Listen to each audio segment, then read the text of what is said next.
All right, Coach. Tough loss to close out this pair of games with TCU. Just what is your kind of initial autopsy of this one?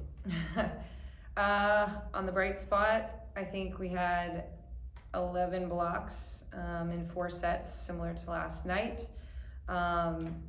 We got the ball to our middles at some key moments, and they did a good job of taking care of it. Ava Armour did a great job of coming in on the left side, hitting 333. Unfortunately, we had more service errors than we did blocks, and we didn't give ourselves a chance. It's the October grind. And weird things happen, and definitely was not our night. Not to take away from what TCU did. 6 stepped up for them, number 6. Number 5 stepped up for them tonight. Had some big games, and we weren't able to slow them down. They sided out too well.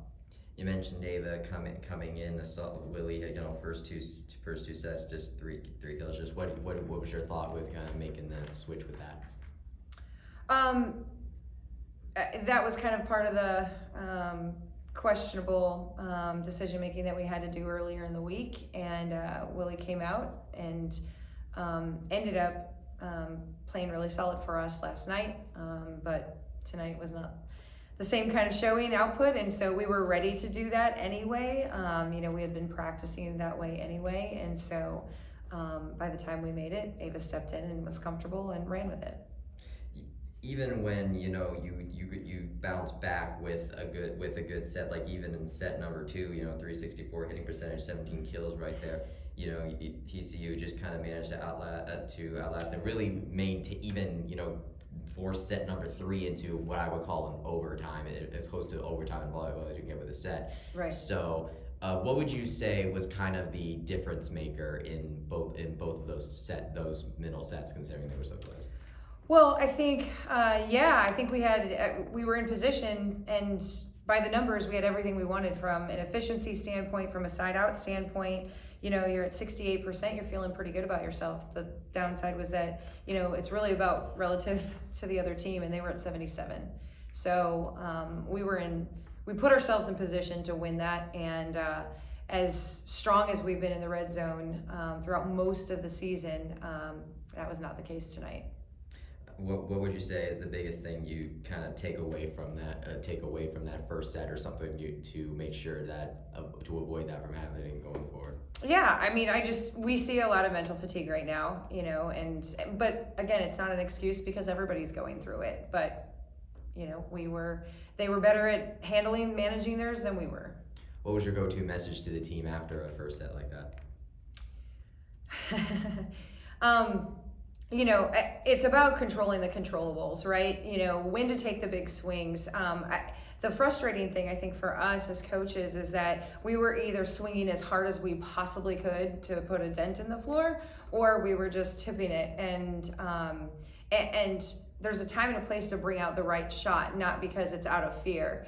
And that's when the errors start happening, or we weren't even giving them a chance, where we weren't even getting that ball over the net, or we were tipping it right at them. And it was more out of fear than it was a tactical move. And so we just talked about being able to, locate the ball. We know what defense they play, where they are positionally, being able to put the ball where we want to, and taking good swings. And we just trying to refocus forward. What's the biggest difference, do you think, that you saw between the team tonight versus the team last night? Which team, ours or theirs? Both. Well, I think we were actually in a really good headspace. That's why I was kind of surprised to see us do a lot of what we did both last night and against Baylor in the second match. Quite honestly, kind of having flashbacks, and just where we are, I think, in this grind. You start getting deflated a little bit when you're exhausted. You just kind of go to that place faster, and we've got to find that resiliency and the ability to fight and not let those runs happen. And so I think that's where I saw us really revert quickly, where we hadn't been doing that throughout much of the season. So we got to find a way to extend that and flip that switch a little bit. You talk about the grind and the grind. So you obviously, you had the quicker turnaround for between the schedule from Baylor to now. Do you feel like that the regular, more 1 week turnaround from these matches to Houston will be more beneficial then?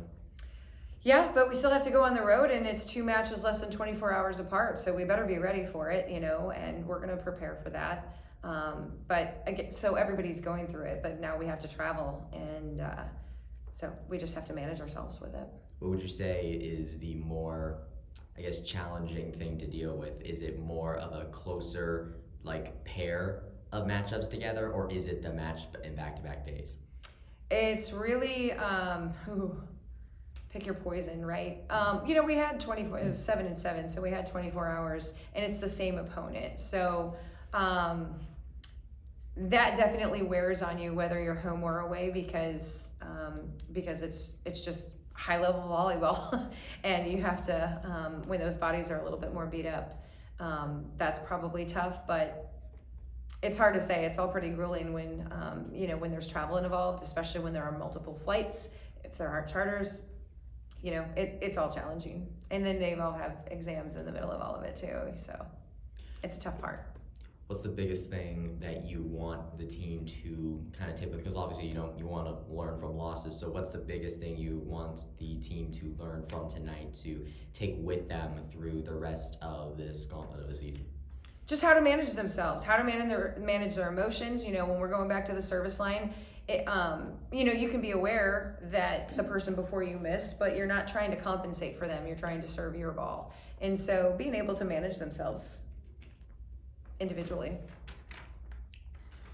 Ava, you brought Ava back in tonight. What would you kind of mentioned her at the top, but just what would you say kind of how, I don't know, I guess getting her back in, would you say that she did a solid job coming back in? Yeah, she did fantastic. We were able to get a couple kills from the back row as well, where she had been at one point. She had been top 3 in the nation in back row attacking efficiency, and we were able to get her the ball, a nice high ball, and she could swing and use her length to her advantage and swing. So super happy to see her just nice and fluid again. Last question. Now you get to go on the road to face a familiar face in Houston. How much is that, motivation for the team? Because you don't normally get this, since it's only 2 other opponents that do that with Cincinnati and now Houston. So just what's that mean to you guys? Now you get to go on the road and face somebody you're familiar with. Yeah, I'm sure they'll be fired up. They know there's plenty of players still back, from the previous teams. So they've played against each other, some of them for a few years now. So I think that they'll probably be able to give the scouting report as well as we can for that. But there's some that it's brand new, and they can hear all of the rivalry and whatnot, or familiarity, but to them it's another volleyball match. So we're still going to prepare everyone. All right, awesome. Best of luck, Coach. Thanks.